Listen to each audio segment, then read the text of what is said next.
What's up mga kasuwar? So itong pagtuturo ko sa inyo, ito ay yung mga tsumpot.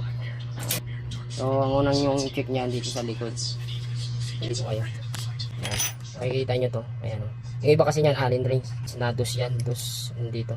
Ayan. Ito kasi sa akin payabi. 8 yan. 8. Gagawin nyo dyan. Ito luluwagan nyo to. Pagkatapos nyo luwagan yan, titingnan nyo to rito.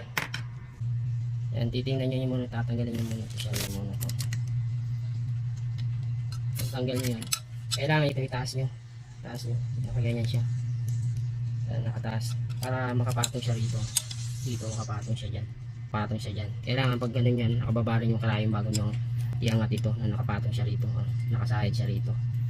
Pag patong nyo yan, balik nyo muna. Ganyan. Tapos, pag higpit nyo po rito, nakapahigpit na. Tapos ito nakataas na, nakababa ang karayom.